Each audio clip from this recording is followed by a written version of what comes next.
तर मित्रांनो, कोरोडो ओपन केल्यानंतर टूलबार मधील जे शेड्यूल दिसतो, याचा तुम्हाला कॉर्नर ओपन करायचा आहे, म्हणजे फ्लाइट ओपन करायचा आहे. या कॉर्नरवरती अशा प्रकारे क्लिक करायचं, तुम्हाला इथे ब्लेंड टूल मिळून जाईल. आणि ब्लेंड टूलचा यूज आपण लोगो डिझाइन, आणखी आपल्याला वेगवेगळ्या प्रकारच्या चांगल्या अट्रॅक्टिव्ह डिझाइन तयार करायचे असतील, तर आपण याचा यूज करतो.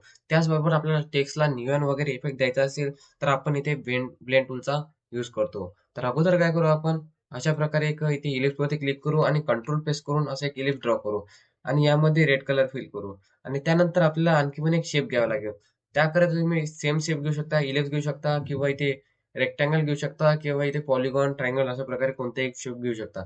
तर इथे अगर तुम्ही रेक्टँगल या टूलवरती क्लिक करतो आणि कंट्रोल प्रेस करून अशा प्रकारे आपण एक रेक्टँगल ड्रॉ करू आणि त्यामध्ये आपण असा एक डिफरंट कलर फिल करू.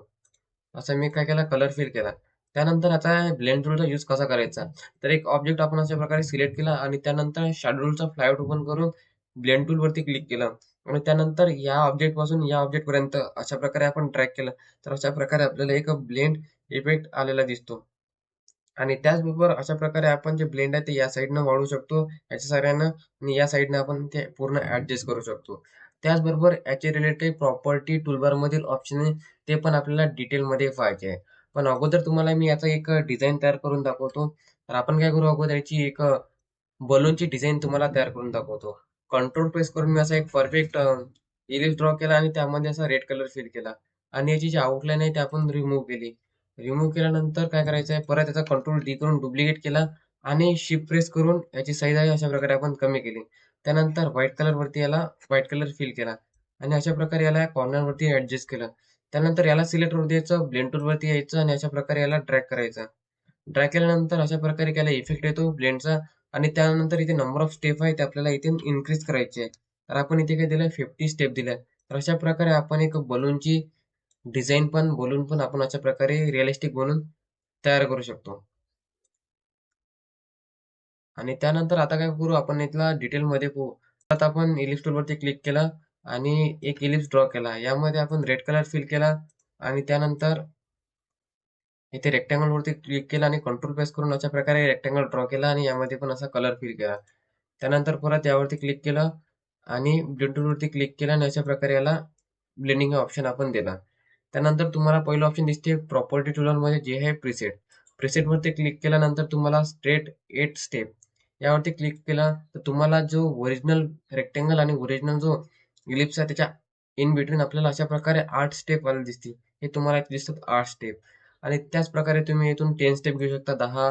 त्याच प्रकारे आपण इथे 20 घेऊ शकतो. आणि यानंतरचा ऑप्शन दिसते आपल्याला रोटेशन 90 डिग्री.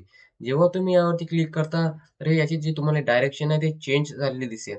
आणि जर तुम्हाला याची आणखी पण डायरेक्शन चेंज करायची असेल, तर आपण या ऑप्शन वरून आपण अशा प्रकारे, समजा ती मला 45 द्यायची आहे, तर मी 45 देईल आणि अशा प्रकारे एंटर करेल, तर ते 45 डिग्रीने अशा प्रकारे रोटेट झालेलं दिसेल. त्याचबरोबर ऑप्शन दिसतं आपल्याला लूप ब्लेंड. जेव्हा तुम्ही ऑप्शनवरती क्लिक करता तर ते आपल्याला अशा प्रकारे ब्लेंड झालेले दिसतील. आणि यामध्ये जर तुम्हाला नंबर ऑफ स्टेप वाढवायचे असतील, तर आपण अशा प्रकारे नंबर ऑफ स्टेप वाढवू शकतो, कमी करू शकतो. तर अशा प्रकारे आपण याचा या ऑप्शनचा यूज करू शकतो. त्यानंतरचा ऑप्शन दिसते आपल्याला इथे प्लसचा आयकॉन. तर याचा काय यूज होतो? समजा आता काय केलं मी, इथे अशा प्रकारे कस्टम प्रीसेट तयार केलेला आहे. आता मला काय करायचं आहे, याला सेव्ह करायचं आहे आणि जेव्हा कधी मी ब्लेंड टूल यूज करेल तेव्हा मला हा वापरायचा आहे. तर मी काय करेल, अशा प्रकारे डिझाइन तर तयार केलीच. त्यानंतर प्लसच्या आयकॉनवरती क्लिक करेल आणि इथे या ब्लेंडचं मी काही एक नाव देईन. असं मी इथे माय ब्लेंड हे नाव दिलं आणि त्यानंतर डायरेक्ट सेव्ह वरती क्लिक केलं. तर अशा प्रकारे प्रीसेट वरती जेव्हा तुम्ही जाल तेव्हा तुम्हाला इथे माय ब्लेंड हे जे प्रीसेट आहे ते तुम्हाला इथे सेव्ह झालेलं दिसेल आणि आता तुम्ही नंतर पण यूज करू शकता. त्याचबरोबर याला पण डिलीट करायचं असेल, जे कस्टम प्रीसेट तुम्ही क्रिएट केलेलं आहे त्याला जर तुम्हाला डिलीट करायचं असेल, तर या मायनस वरती क्लिक करायचं, तर ते डायरेक्ट डिलीट होऊन जाईल. म्हणजे तुम्हाला इथे प्रीसेटमध्ये ते दिसणार नाही. त्यानंतरचा ऑप्शन दिसते आपल्याला इथे नंबर ऑफ स्टेप. यामध्ये जर तुम्हाला नंबर ऑफ स्टेप वाढवायचे असले, आता काय करू, आपण याला क्लिअर ब्लेंड केलं आणि परत आपण अशा प्रकारे ट्रॅक केला. तर नंबर ऑफ स्टेप आता तुम्हाला इथे किती दिसत आहे, 20. तुम्ही इथून नंबर ऑफ स्टेप अशा प्रकारे वाढवू शकता. इथून अशा प्रकारे आपण कमी करू शकतो. त्याचबरोबर याला जर डायरेक्शन द्यायची असेल, तर असं मी याला कोणतीही डायरेक्शन अशा प्रकारे ऍडजस्ट करू शकतो. त्यानंतर आपल्याला इथे दोन ऑप्शन दिसतात. एक दिसते ब्लेंड स्टेप आणि दुसरं दिसते ब्लेंड स्पेसिंग. तर हे सध्या आपल्याला इनॅक्टिव्ह दिसतात. याला जर आपल्याला ऍक्टिव्ह करायचं असेल, शो करायचं असेल, तर काय करावं लागेल, याला मी अगोदर डिलीट केलं, परत इलिप्स टूलवरती क्लिक केलं एक इलिप्स घेतला आणि यामध्ये असा कलर फिल केला. त्याचबरोबर मी इथे एक दुसरा शेप घेतला अशा प्रकारे आणि यामध्ये एक वेगळा कलर फिल केला. त्यानंतर परत याला सिलेक्ट केलं आणि ब्लेंड टूलवरती क्लिक केलं आणि अल्टर प्रेस करून अशा प्रकारे आपण एक त्याला ब्लेंड इफेक्ट दिला. तर अशा प्रकारे आपल्याला एक इफेक्ट दिला. त्यानंतर तुम्हाला हे ऑप्शन ॲक्टिव्ह झालेले दिसतील. तर पहिल्या ऑप्शनचा यूज करून आपण जे स्टेप आहे तशा प्रकारे स्टेप वाढवू शकतो आणि दुसऱ्या ऑप्शनचा यूज करून यामध्ये जर तुम्हाला स्पेसिंग वाढवायची असेल, तर अशा प्रकारे आपण स्पेसिंग कमी करू शकतो, स्पेसिंग वाढवू शकतो. तर याचा मी तुम्हाला एक यूज सांगू शकतो. तर तुम्हाला पाईपसारखी अशी डिझाइन बनवायची असली तर आपण यामधून बनवू शकतो. यावरती क्लिक केलं मी इलिप्सवरती आणि अशा प्रकारे एक इलिप्स ड्रॉ केला, रेड कलर फिल केला. कंट्रोल डी केलं आणि जो दुसरा शेप आहे म्हणजे इलिप्सचा आहे त्याला आपण एक दुसरा कलर दिला. त्यानंतर याला थोडं आपण ॲडजस्ट केलं. त्यानंतर याला क्लिक केलं, ब्लेंड टूलवरती क्लिक केलं आणि अल्टर प्रेस करून अशा प्रकारे आपण एक इथे येऊन सोडून दिलं. तर अशा प्रकारे आपल्याला एक शेप तर दिसतोच. पण त्याचबरोबर जेव्हा तुम्ही स्पेसिंगवरती क्लिक कराल, अशा प्रकारे आपल्याला यामध्ये अगोदर काय करू आपण, जे नंबर ऑफ स्टेप आहे ती इथून इन्क्रीज करू. आता मी इथे किती दिले? 40 देतो. अशा प्रकारे 40 दिले आणि त्यानंतर स्पेसिंगवरती क्लिक केलं तर अशा प्रकारे आपल्याला एक त्याला शेप पण देता येतो. दिसतो? अशा प्रकारे आपल्याला एक त्याला शेप पण देता येतो. हे पाईपसारखं आपल्याला स्ट्रक्चर पाहायला मिळते. तर अशा प्रकारे आपण इथे डिझाइन तयार करू शकतो. त्यानंतर आपण परत काय करू, इलिप्स घेऊ, अशा प्रकारे ड्रॉ करू, यामध्ये कलर फिल करू आणि याचाच कंट्रोल डी करून डुप्लिकेट करू आणि यामध्ये वेगळा कलर फिल करू. अशा प्रकारे मी एक वेगळा कलर फिल केला. त्यानंतर याला सिलेक्ट केलं. परत ब्लेंड याला ब्लेंड ऑप्शन दिलं म्हणजे ब्लेंड इफेक्ट दिला आणि त्यानंतरचा ऑप्शन दिसते आपल्याला इथे पाथ प्रॉपर्टी. याला आपण थोडं नंतर पाहू. अगोदर पाहू डायरेक्शन ब्लेंड. जे आपण गेला हे या डायरेक्शनने आपल्याला दिसते म्हणजे ऍक्टिव्ह आहे. त्यानंतरचा ऑप्शन दिसते क्लॉकवाईज ब्लेंड. यावरती जेव्हा तुम्ही क्लिक करता तर तुम्हाला काही कलर व्हेरिएशन दिसतो. अशा प्रकारे आपल्याला यामध्ये कलर व्हेरिएशन दिसतात. याला काउंटर क्लॉकवाईज वरती क्लिक केलं तर अशा प्रकारे आपल्याला एक अशा प्रकारे आपल्याला कलर इफेक्ट देता येतो. त्यानंतरचा ऑप्शन दिसते ऑब्जेक्ट अँड कलर ॲक्सिलरेशन. तर याचा यूज करून आपण यामध्ये कलर व्हेरिएशन अशा प्रकारे आपण करू शकतो. आणि त्यानंतर या ऑप्शनचा तुम्हाला पण यूज सांगायचा आहे की कसा करायचा. त्याकरिता आपल्याला या ऑप्शनचा यूज करावा लागेल तेव्हाच आपण यामधल्या प्रॉपर्टीज यूज करू शकतो. तर अशा प्रकारे आपण हे पाहिलं. तर त्यानंतर आपण या ऑप्शनचा यूज कसा करायचा ते पाहू. आता हे केलंय मी हे 2 शेप ड्रॉ केले. त्यानंतर 2 शेप ड्रॉ केल्यानंतर याला करू आपण एक वेगळी डिझाइन करू. या 2 शेपवरती काम नाही करू. याला मी डिलीट केलं आणि एक लीफची डिझाइन बनवू आपण. मी 3 पॉइंट कर्व्हवरती क्लिक केलं आणि त्यानंतर याला अशा प्रकारे ड्रॅग केलं, शिफ्ट प्रेस करून याला करू आपण कंट्रोल झेड करू आणि शिफ्ट प्रेस करून अशा प्रकारे आपण ड्रॅग करू. ड्रॅग केल्यानंतर आपल्याला करायचं एक लीफ बनवायचं आहे म्हणजे एक पान बनवायचं आहे. तर परत मी यावरती ड्रॅग केलं अशा प्रकारे आणि याला एका लीफचं स्ट्रक्चर दिलं. त्यानंतर मला यामध्ये करायचं परत फ्री हँड टूलवरती जायचं आहे आणि फ्री हँड टूल सिलेक्ट करायचं आहे आणि अशा प्रकारे यामध्ये कर्व करायचा आहे. तर हा जास्तच बरोबर काही प्रॉपर झाला नाही तर आपण याला काय करू प्रॉपर असं एक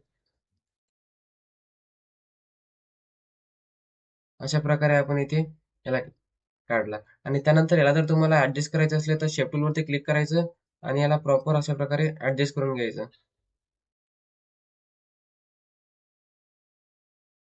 आणि त्याचबरोबर जेव्हा तुम्ही यावरती क्लिक करता तर याला तुम्हाला बरोबर अशा प्रकारे कव्हर वगैरे करायचं असलं तर अगोदर काय करू, हा जो नोड दिसतो आपल्याला असा ड्रॅग करून याला डिलीट करू. डिलीट केल्यानंतर जर याला तुम्हाला ऍडजस्ट करायचं असलं तर अशा प्रकारे यावरती क्लिक करायचं आणि अशा प्रकारे आपण याला थोडं कर्व वगैरे आपण याला करू शकतो. तर अशा प्रकारे आपण एक इथे लिपची डिझाइन थोडी बनवली आहे. आता यामध्ये आपल्याला काय करायचे, लाईन्स काढायचे आहे. परत फ्री हँड टूलवरती क्लिक केलं आणि अशा प्रकारे आपण यामध्ये डायरेक्ट लाईन्स काढल्या.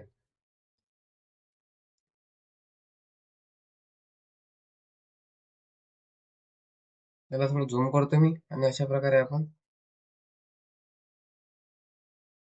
आता लाईन्स काढल्यानंतर आपण काय करू, यामध्ये कलर फिल करू. जो मागचा बॅकग्राऊंड आहे त्यामध्ये अशा प्रकारे आपण कलर फिल केला आणि याची जी आउटलाईन आहे पूर्ण लाईन्स आहे यामध्ये आपण व्हाईट कलर फिल करू. याला सिलेक्ट करू आणि त्यानंतर व्हाईट कलर माऊसला राईट क्लिक करून अशा प्रकारे व्हाईट कलर फिरवू. त्यानंतर अशा प्रकारे आपला लिस्ट तयार झालेला आहे. कंट्रोल जी करून याला ग्रुप करू. कंट्रोल जी करून ग्रुप केल्यानंतर परत याचा कंट्रोल डी करून डुप्लिकेट केला मी आणि डुप्लिकेट केल्यानंतर याला अशा प्रकारे आपण दूर दूर ठेवलं. त्यानंतर याला सिलेक्ट केलं आणि ब्लेंड टूलवरती क्लिक केलं आणि अशा प्रकारे आपण याला ड्रॅग केला तर अशा प्रकारे आपल्याला एक ब्लेंड ऑप्शन पाहायला मिळतो. त्याचबरोबर यामध्ये तुम्हाला हे ऑप्शनचा यूज कसा करायचा आहे ते पाहायचं आहे. तर अगोदर काय करेल मी, याला कंट्रोल जेट केलं. अशा प्रकारे आपण याला डिझाईन हे ते ब्लेंडचं ऑप्शन दिलं. त्यानंतर काय करायचं आहे, फ्री हँड टूलवरती यायचं आहे आणि अशा प्रकारे एक कोणताही तुम्ही शेप तयार करायचा आहे. मी अशा प्रकारे एक शेप तयार केला किंवा याला थोडं मी चांगला शेप तयार करू. अशा प्रकारे आपण एक शेप तयार केला.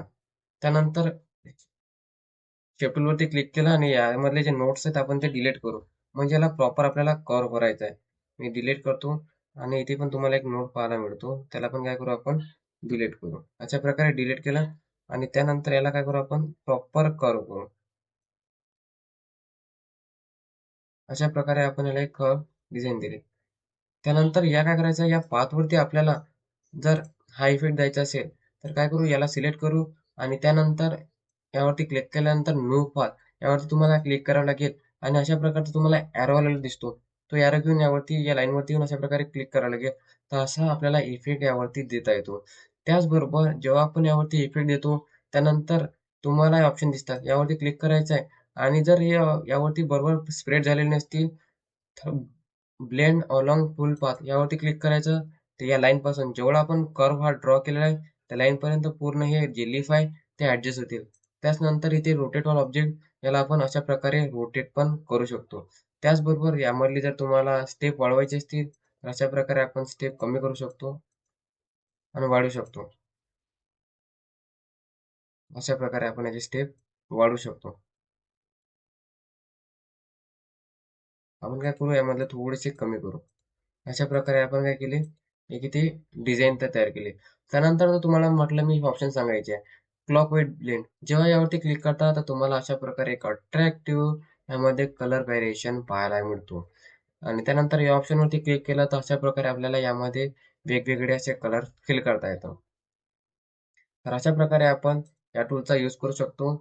आय होप तुम्हाला समजलं असेल. थोडा किचकट आहे म्हणजे थोडा भारी टूल आहे. यावरती तुम्हाला भरपूर प्रॅक्टिस करावी लागेल. तेव्हाच कुठं तुम्ही हा टूल प्रॉपर यूज करू शकता. तर काही डाऊट असेल तर कमेंटमध्ये नक्की सांगा. तर चला भेटूया मग पुढच्या व्हिडिओमध्ये.